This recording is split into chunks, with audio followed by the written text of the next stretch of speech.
Dear student, आज class 10 के लिए हम बात करने वाले हैं नोमेनक्लेचर ऑफ कार्बोक्सिलिक एसिड्स के बारे में। इससे प्रीवियस लेक्चर्स में हम एल्डिहाइड, कीटोन, एल्कोहल की नोमेनक्लेचर के बारे में बात कर चुके हैं।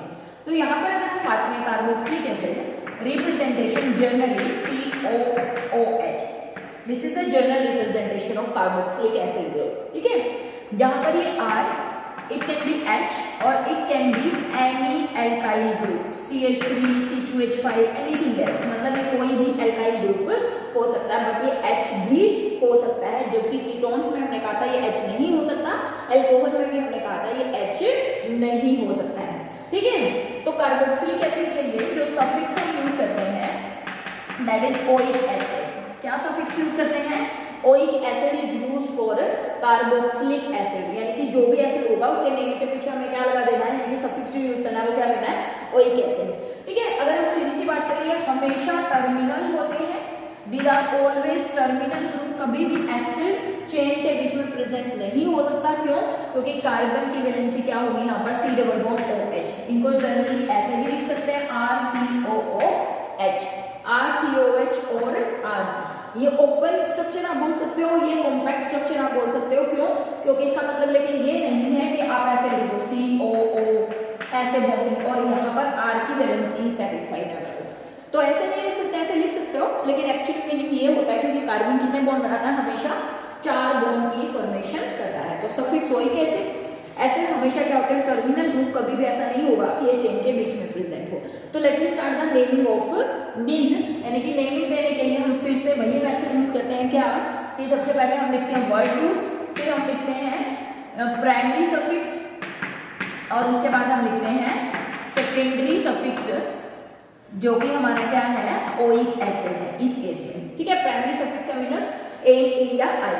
तो यहाँ पे वर्ड रूट से स्टार्ट करें। देखिए, अगर ये RH हो, अगर ये R क्या हो, H हो, तो हमारा फॉर्मूला बनेगा HCOOH या HCOOH। ठीक है, देखिए सबसे पहले कार्बन काउंट कीजिए, कितने कार्बन है, एक कार्बन है। एक कार्बन है तो वर्ड रूट क्या यूज होगा, मिथ। ठीक है, फिर सिंगल ही बॉन्ड है, कार्बन एक ही है तो सिंगल ही बॉन्ड है तो मतलब क्या हुआ, A। और फिर ओइक एसिड E ड्रॉप हो जाएगा तो नाम हो जाएगा मीथेनोइक एसिड, मीथेनोइक एसिड। और यूजुअली इस एसिड को बोलते हैं फॉर्मिक एसिड। इसको क्या बोलते हैं, फॉर्मिक एसिड। फॉर्मिक एसिड इसका कॉमन नेम है। कॉमन नेम देखिए ऐसा इसलिए है क्योंकि जो एंड होती है उसको हम फॉर्मिका बोलते हैं, यानी कि उसका साइंटिफिक नेम क्या था, फॉर्मिका, है ना। तो जब कोई भी एंट बाइट करती है तो वो हमारी बॉडी के अंदर फॉर्मिक एसिड इंजेक्ट करती है ना, ये मीथेनोइक एसिड इंजेक्ट करती है। तो उसी के नाम पर इसका नाम क्या पड़ गया, फॉर्मिक एसिड। और इसी के नाम पर फिर फॉर्मल्डिहाइड, जब हमने HCHO की बात करी है ना, तो ये क्या हो गया हमारा मीथेनोइक एसिड, मीथेनोइक एसिड। और कॉमन नेम क्या है, फॉर्मिक एसिड। एक कार्बन का एसिड का अगर मैं बात करूँ, 2 कार्बन का एसिड, मतलब ये R अगर CH3 हो तो फॉर्मूला हो गया CH3COOH या CH3COOH। ठीक है, कार्बन काउंट करिए 1 2, ध्यान रखिएगा एसिड का C भी काउंट होता है। 1 2, 2 कार्बन है तो बचे हो गया इथ। ठीक है, A oic acid, eth an oic acid. 1 oic acid होता है, लेकिन मेंशन करने की कोई जरूरत नहीं होती क्योंकि हमने कहा हमेशा 1 ही पोजीशन मिलेगी किसको, एसिड को, इसलिए नाम हो गया इथ एन ओइक एसिड। फिर से कार्बन बढ़ा दो, CH3 CH2 COOH, नाम हो गया 3 carbon prop an oic acid, नाम हो गया प्रोपेनोइक एसिड। ठीक है, फिर से कार्बन बढ़ा दीजिए, CH3 CH2 CH2 COOH, नाम हो गया 4 कार्बन के लिए ब्यूट, सिंगल बॉन्ड के लिए एन ओइक एसिड। तो इस तरीके से हम क्या करते हैं, एसिड के नेम देते हैं। बहुत सिंपल सा कांसेप्ट है, word root, primary suffix, secondary suffix. जब कोई और फंक्शन ग्रुप यहाँ पर प्रेजेंट ना हो, सिर्फ एसिड हो, ना कोई सब्स्टिट्यूएंट हो, उस कंडीशन में हम इस तरीके से नेम देते हैं। Methanoic acid, ethanoic acid, propanoic acid, butanoic acid. मतलब सबसे छोटा जो एसिड होता है वो 1 कार्बन का होता है, जबकि पिछले लेक्चर में हमने पढ़ा था कि जो स्मॉलेस्ट कीटोन होता है वो 3 कार्बन का होता है, क्योंकि कार्बन जो C double bond O group होता है वो हमेशा टर्मिनल, कभी भी टर्मिनल नहीं होता, हमेशा नॉन टर्मिनल होता है। ठीक है, तो इस तरीके से हम क्या कर सकते हैं, एसिड्स को नेम दे सकते हैं। प्राइमरी सफिक्स लगाने के बाद सेकेंडरी सफिक्स ओइक एसिड, ई ड्रॉप कर दिया क्योंकि AEIOU जब इकट्ठे आते हैं तो एक वर्ड हम क्या कर देते हैं, ड्रॉप कर देते हैं। ई ड्रॉप कर दिया जाता है वहां से। तो ये हो गया हमारा एसिड का नोमेनक्लेचर, ठीक है। देखिए अब आप पेंटेनोइक एसिड, हेक्सेनोइक एसिड किसी भी तरीके से बना सकते हो। देखो अगर आपको ऐसे नाम दे दिया CH3CH2 CH COOH CH3, तो इसका मतलब ये नहीं है कि नेमिंग यहां से शुरू होगी, हमेशा नेमिंग यहां से शुरू होगी 1 2 3 4, ठीक है 1 2 3 4। अब इसका मतलब ये जो CH3 ग्रुप यहाँ पर लगा हुआ है ये सब्स्टिट्यूएंट की तरह एक्ट करेगा। क्यों? क्योंकि लॉन्गेस्ट चेन सिलेक्ट करते हैं, सबसे पहला रूल होता है सिलेक्ट द लॉन्गेस्ट चेन। उसके बाद फिर हम नेम देना शुरू करते हैं। तो सबसे पहले लिखते हैं सब्स्टिट्यूएंट, तो लिखेंगे 2 पे क्या लगा हुआ है मिथाइल, 2 मिथाइल। उसके बाद वर्ड रूट 4 कार्बन है तो लिखा ब्यूट, है ना, सिंगल बॉन्ड है तो लिखा ए, और oic acid 2 methyl butanoic acid is the name of this organic compound. तो ऐसा नहीं कि यहाँ से शुरू कर दो 1 2 3 4, ये गलत हो जाएगा। 2 ओइक एसिड कभी नहीं होगा, हमेशा क्या होगा 1 ओइक एसिड। तो इसका मतलब ये मान सकते हो आप COH is the major functional group, जहां पर COH लगा हुआ होगा नेमिंग वहीं से शुरू होगी, नेमिंग वहीं से शुरू होगी, ठीक है। तो इस तरीके से हम कार्बोक्सिलिक एसिड को नेम दे सकते हैं। देखिए बच्चे अब हम बात करेंगे कि अगर एक से ज्यादा फंक्शनल ग्रुप चेन के अंदर प्रेजेंट हो। अभी तक हम बात कर चुके हैं अल्कोहल के बारे में OL, एल्डिहाइड के बारे में AL, कीटोन के बारे में OLE और कार्बोक्सिलिक एसिड के बारे में ओइक एसिड हम वर्ड यूज करते हैं, ठीक है। जैसे मान लिया ऐसे दिया हुआ है CH3 CHOH CH2 COOH। अब देखिए आप कंफ्यूज हो जाएंगे कि यहाँ पर तो COH भी दिया हुआ है, OH भी दिया हुआ है। तो रिमेंबर दिस, जो हमारे फंक्शनल ग्रुप होते हैं उसका जो प्रायोरिटी ऑर्डर होता है वो होता है सबसे ज्यादा प्रायोरिटी मिलती है किसको, कार्बोक्सिलिक एसिड को, फिर मिलती है एल्डिहाइड को, फिर मिलती है कीटोन को, उसके बाद मिलती है एल्कोहल को OH। Means this is the priority order. Means सबसे ज्यादा प्रायोरिटी वाला जो ग्रुप है वो है carboxylic acid, then aldehyde, then ketone and then OH। इसका मतलब अगर एसिड के साथ कीटोन और ये या ये प्रेजेंट हो, ठीक है, तो उस कंडीशन में यूजुअली एसिड के साथ कीटोन भी होता है, ये भी होता है, कभी कभी CHO भी हो सकता है, ऐसा नहीं कि नहीं होता, हो सकता है। देखिए अगर COH के साथ OH है तो उस टाइम पे OH बन जाएगा सब्स्टिट्यूएंट। OH क्या बन जाएगा, सब्स्टिट्यूएंट।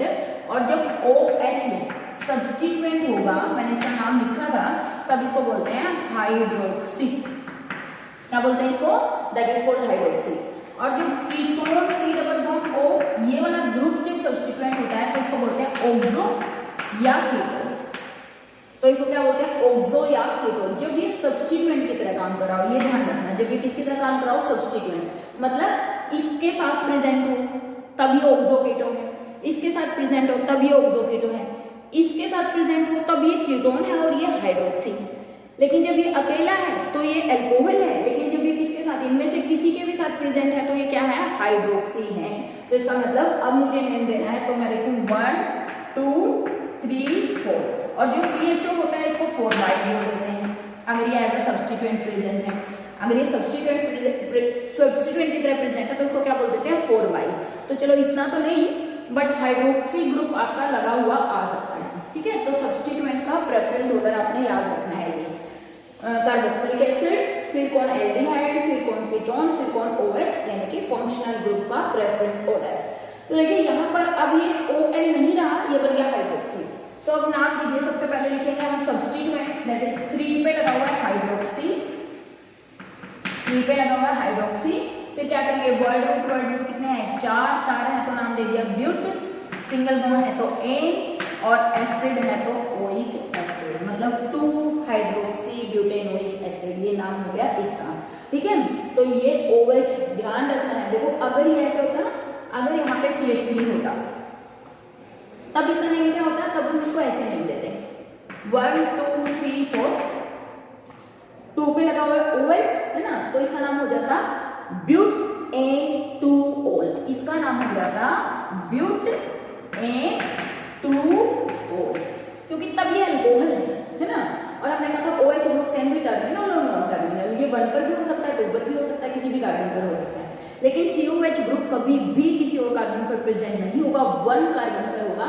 मतलब अगर वो ब्रांच भी आपको लग रही है ना तो इसका मतलब चेन वहीं से शुरू होगी। जैसे मैंने अभी एग्जांपल दिया था, ऐसे लिखा हुआ है CH3, CH COOH, चलो ऐसे लिखा हुआ है CH2 COOH CH3 ऐसे। तो ऐसा नहीं है कि चेन यहाँ से शुरू होगी, बिल्कुल भी नहीं होगी, चेन यहाँ से शुरू होगी, यानी कि 1 2 3 4 5। तो ये है लॉन्गेस्ट चेन, आप बोल सकते हो लार्जेस्ट या लॉन्गेस्ट चेन। 1 2 3 4 5। अब देखिए 3 पर लगा हुआ है मिथाइल, 4 पर भी लगा हुआ है मिथाइल, तो नेम क्या हो जाएगा 3,4 डाई मिथाइल, 3,4 डाई मिथाइल, और ये क्या हो गया पेंटेनोइक एसिड, पेंटेनोइक एसिड। तो इस तरीके से ध्यान रखना है कि COH ग्रुप कभी भी ऐसे ब्रांच में नहीं हो सकता, जबकि यहाँ तो हमने कहा 2O, बट ये ऐसा नहीं हो सकता। एल्डिहाइड और कार्बोक्सिलिक एसिड कभी भी क्या नहीं होते, सब्स्टिट्यूएंट की तरह आप ये बोल सकते हो, मतलब 1 कार्बन से किसी और कार्बन पर नहीं हो सकते प्रेजेंट। यूजुअली देखो ऐसे लिखा हुआ है CH3 C double bond O CH2 COOH, ठीक है। अब देखिए CO ग्रुप भी है और COH ग्रुप भी है। सबसे पहला काम तो यही होता है कि आइडेंटिफाई करिए कि इसके अंदर कौन कौन से फंक्शनल ग्रुप है। देखिए ये वाला कीटोन है और ये वाला कौन सा है, ओइक एसिड है, तो मैंने कहा प्रेफरेंस मिलेगी ओइक एसिड को। उस कंडीशन में ये बन जाएगा सब्स्टिट्यूएंट, तो नाम हो गया 1 2 3 4। नाम क्या हो गया, 3 पे लगा हुआ है कीटो या ऑक्सो, 3 ऑक्सो या कीटो लिख सकते हो, 3 oxo ब्यूट N oic acid, 3 oxo या 3 keto butanoic acid. This is the name of such type of compound. इसका मतलब अगर डिफरेंट फंक्शनल ग्रुप लगे हुए हैं या एक साथ एक से ज्यादा फंक्शनल ग्रुप लगे हुए हैं, तो उस कंडीशन में आपको कैसे नेमिंग देनी है। ऐसे लगा हुआ है CH3 CH2 CHOH CHO। अब CHO के साथ OH लगा हुआ है, तो देखिए हमेशा इसको 1 पोजीशन मिलती है, 1 2 3 4। इन दोनों में से प्रेफरेंस मिलेगी इसको, इन दोनों में से प्रेफरेंस मिलेगी इसको। जब इसको प्रेफरेंस मिलेगी तो ये बन जाएगा सब्स्टिट्यूएंट ऑक्सो या कीटो। इन दोनों में से प्रेफरेंस मिलेगी इसको, जब ये सब्स्टिट्यूएंट बन जाएगा तो ये बन जाएगा हाइड्रोक्सी, नेम हो जाएगा 2 हाइड्रोक्सी ब्यूटेनल, 2 हाइड्रोक्सी ब्यूटेनल, ठीक है। इस तरीके से इन वगैरह भी हो सकता है, ऐसे लिखा हुआ CH3 CH double bond CH CHO ऐसे दिया हुआ है। इसका नेम बताइए, देखिए 1 2 3 4 है ना। चलो मैं 5 कर देती हूँ, मैं जब से ब्यूटेनल ही लिखे जा रही हूँ, चलिए कोई बात नहीं। CH इस तरीके से, तो नेमिंग तो डेफिनेटली यहीं से होगी, कोई इशू ही नहीं है। 1 2 3 4 5 कार्बन है, तो हमने कहा कि सबसे पहले क्या लिखेंगे पेंट, क्योंकि 5 कार्बन है। फिर उसके बाद हम वैसे तो एन लिखते हैं, लेकिन अब क्या लिखेंगे 2 इन क्यों लिखा, क्योंकि दूसरे कार्बन पर EN डबल बॉन्ड लगा हुआ है। Pent 2 en 1 oic acid, pent 2 en 1 sorry not oic acid, this is al 1 al, pent 2 en 1 al, या सिंपल लिख सकते हो पेंट 2ENAL। मतलब 1 अल लिखने की जरूरत नहीं, क्योंकि CHO हमेशा 1 पोजीशन पर होता है, तो सिंपल भी लिख सकते थे पेंट 2 इन अल, ठीक है। तो इस तरीके से आप अगर एक से ज्यादा फंक्शनल ग्रुप प्रेजेंट हो तो इस तरीके से नेमिंग दे सकते हैं किसको, कंपाउंड्स को। तो देखिए बच्चे आप क्या करिए, यहाँ पे कुछ और फंक्शनल ग्रुप की प्रैक्टिस के लिए हम यहाँ पे लिख देते हैं CH3 CH Cl Br COOH ऐसे लिखा हुआ है, ठीक है। इसका नाम देंगे हम, क्या होगा CH3 CH2 CH3 CH2 COOH, इसका नेम क्या होगा CH3 CH CH3 OH CHO, इसका नाम क्या होगा CH3 C double bond O CH CH3 CH2 CH3, इसका नाम क्या होगा। देखिए कुछ मैंने साथ में सब्स्टिट्यूएंट लगा दिए, साथ में फंक्शनल ग्रुप लगा दिए, मल्टीपल फंक्शनल ग्रुप भी लगा दिए, ठीक है। देखिए सबसे पहले यहाँ पे बात करें, यहाँ से नेमिंग स्टार्ट होगी 1 2 3 4, 1 2 3 4। कोई इशू ही नहीं है कि मैं यहाँ से करूँ, क्योंकि मैंने कहा कि 1 पोजीशन मिलनी है एसिड को।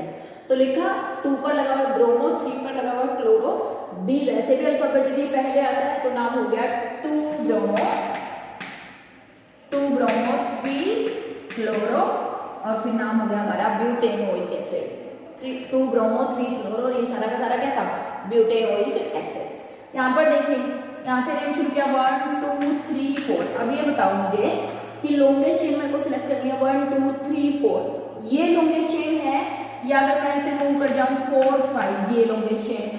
तो देखिए बच्चे सीधी सी बात ये है 1 2 3 4 5 ये लॉन्गेस्ट चेन है। तो एक बात और रूल में लिख सकते हो आप अगर लिखना चाहें तो, कि जब C2H5 सेकेंड कार्बन पर होता है हमेशा वो ओपन होकर लॉन्गेस्ट चेन में काउंट होगा, यानी कि 2 कार्बन पर कभी भी इथाइल सब्स्टिट्यूएंट नहीं हो सकता है अगर टर्मिनल कार्बन पर CH3 लगा। अगर यहाँ पर C2H5 होता तो ये हो सकता था, समझ में आ रही? चलो मैं एग्जाम्पल देके बताती हूँ।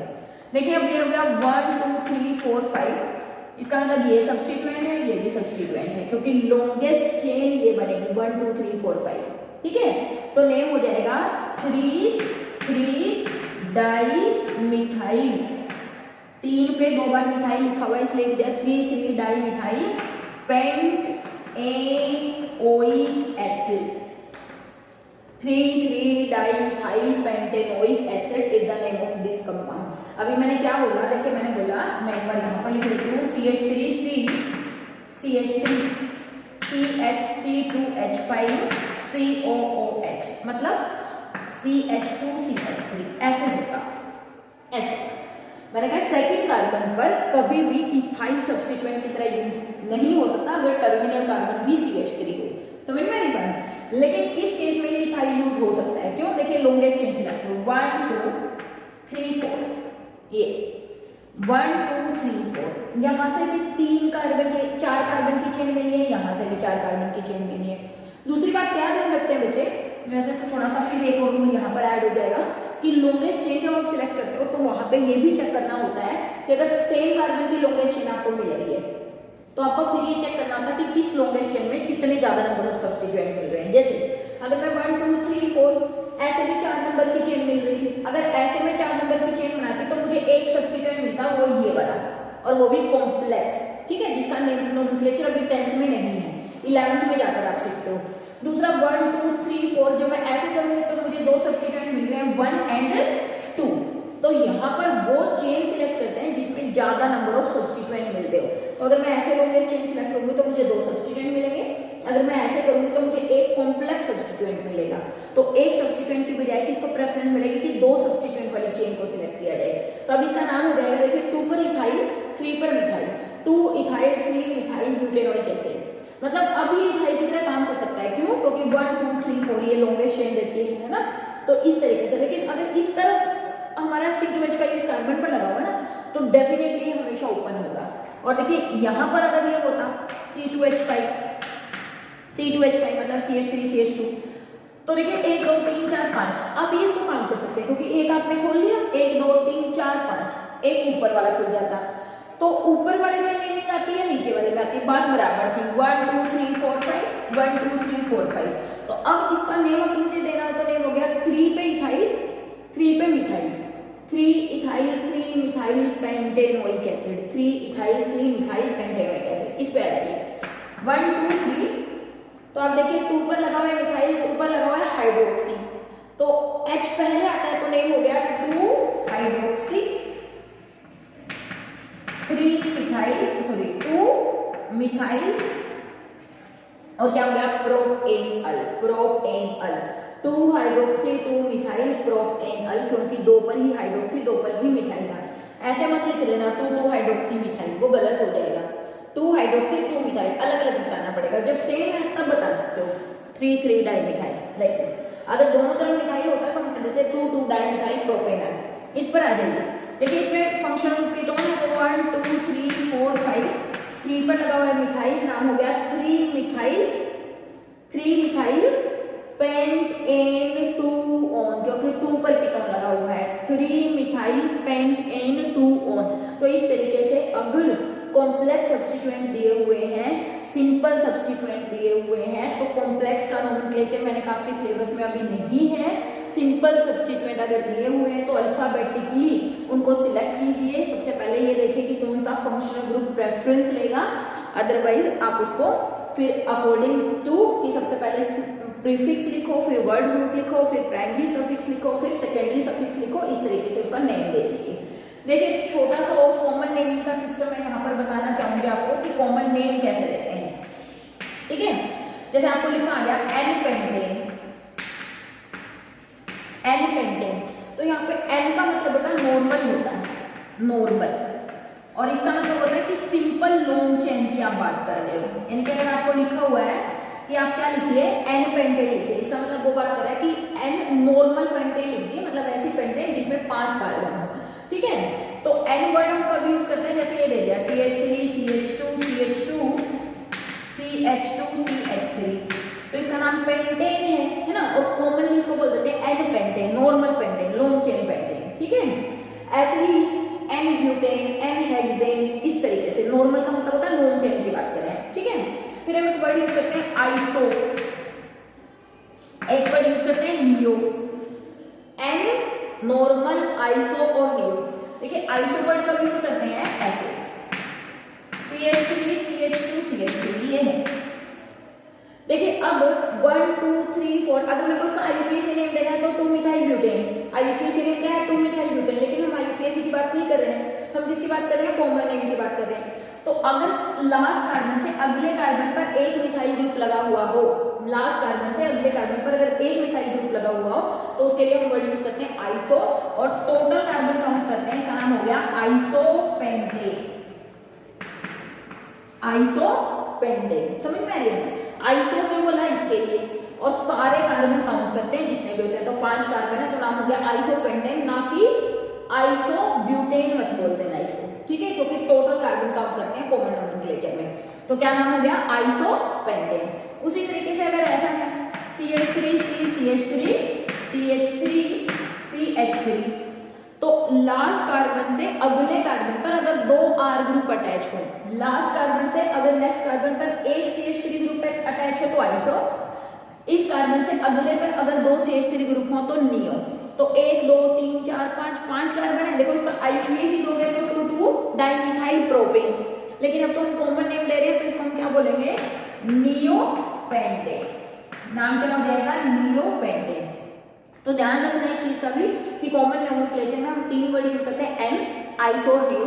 एन का मतलब होता है नॉर्मल चेन की बात कर रहे हैं, आइसो का मतलब होता है लास्ट कार्बन से अगले कार्बन पर अगर एक CH3 लगा हुआ हो, नियो का मतलब होता है लास्ट कार्बन से अगले कार्बन पर अगर 2 CH3 ग्रुप लगे हुए, इधर कुछ भी हो सकता था, है ना, CH3BH6OH5 कुछ भी होता, total number of carbon count करते हैं और नियो वर्ड लगाकर उसके लिख देते हैं, neopentane, neo hexane, neo heptane, जितने भी कार्बन होते हैं। तो this is all about the nomenclature when all the functional group या more than 2 functional group are present। Complex naming भी हमने थोड़ी सी करी है कि जब ज्यादा सब्स्टिट्यूएंट प्रेजेंट हो या एक साथ 2 फंक्शनल ग्रुप प्रेजेंट हो तो किसको प्रेफरेंस देनी है, ये भी बात हमने किया है।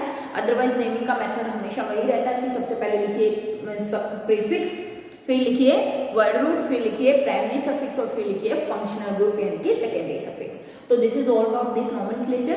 मिलेंगे नेक्स्ट लेक्चर में जहां पर कुछ और properties of carbon and compounds की बात करेंगे। तब तक हैव अ नाइस डे।